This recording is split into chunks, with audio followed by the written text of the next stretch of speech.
For decades, the middle-class dream in India was built on a very specific path: get an engineering degree and find an IT job. When the first global tech offices were established in cities like Bangalore, they brought starting salaries of 3 to 6 lakh rupees. At the time, that was a massive windfall for a family, providing a level of wealth and security that previously felt out of reach. This wasn't a small-scale shift. It became a 5 lakh crore rupee industry, employing 54 lakh people. The four biggest firms, TCS, Infosys, Wipro, and HCL, hired so many engineers that they collectively drove 8% of India's entire GDP. But that growth hit a ceiling. Current 2025 projections show that 3 lakh IT positions have already been eliminated. The industry's core model, using large volumes of human labor to lower costs for the West, is failing. For the first time, the math of hiring thousands of freshers every year no longer adds up. India gained global dominance by providing technical talent at a significant discount compared to Western engineers. In BPO and support centers, floors were packed with graduates handling thousands of tickets, data entry tasks, and basic coding scripts for a fraction of what an American team would cost. Now, those primary clients are changing how they spend. Companies like Google and Amazon are reducing outsourcing budgets to build internal AI capabilities. The financial incentive is too high to ignore. A Fortune 500 company can pay $50 million for a multi-year outsourced contract, or pay $50,000 for an enterprise AI license that covers the same basic functions. These tools write code, they test software, and generate reports in minutes. They don't require office space, management overhead, or a monthly salary. India's primary advantage was always its low labor cost, but software is now even cheaper than the cheapest human labor. This shift is happening in real time. GitHub Copilot already generates nearly half of the code on its platform. Tasks that used to take a junior developer hours, like writing boilerplate code or manual documentation, now take seconds. Publicly, IT leadership is projecting confidence. The official statements claim that AI is just a tool to help employees and that no mass layoffs are planned. They speak about reskilling programs and long-term opportunities. The hiring data tells a different story.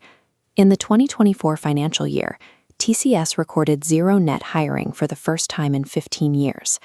Infosys cut more than 25,000 mid-level roles, and their intake of new graduates fell by 60%. While leadership promises safety, they are actively rebuilding their internal operations to favor automation over human staff. This pressure is most visible in a specific part of the IT structure, the bench. This is where companies keep engineers who aren't currently assigned to a client project, paying them to wait for the next opening. In the past, being on the bench was a short-term transition. Now, average bench times have stretched to 5 months because there aren't enough new projects to go around. For many, it's no longer a waiting room, it's a holding pen before a termination notice. This has created a crisis for the 15 lakh engineering graduates entering the market every year. Available jobs shrunk from 5 lakh to 3 lakh. In 2024 alone, tens of thousands of offer letters were indefinitely delayed or canceled. Students from Tier 2 and Tier 3 colleges, who once had a guaranteed path through mass hiring, are now walking away from tech. Instead of waiting for a job offer that never arrives, they are spending years preparing for government exams like the UPSC. This is a collapse of the promise made to a generation of students. Families took on significant debt for an IT degree that no longer leads to a career. The risk is not distributed equally across the industry. The red column on this chart shows the roles facing immediate decline: junior developers, manual software testers, and entry-level support roles. These roles are vulnerable because they consist of predictable, rules-based tasks. If a job is based on following a manual or writing repetitive scripts, a machine will eventually do it faster. The green column lists the roles where human staff remain essential. System architects, cybersecurity experts, and AI engineers are in high demand because their work requires a level of judgment that software lacks. High-level strategy, ethics, and building trust with clients cannot be automated. If a role relies on complex decision-making and human relationships, it is far more likely to survive the current shift. For anyone currently in the tech sector, the old strategy of specializing in one basic coding language is over. If you are doing work that a prompt can replicate, your position is no longer secure. The new requirement is to become an expert user of the tools themselves.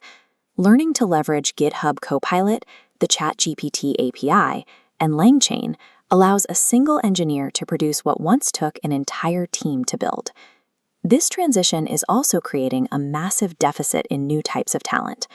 Companies are struggling to find AI trainers and fine-tuning engineers, with salaries ranging from 20 to 50 lakh rupees for those who can bridge the gap between human needs and AI output.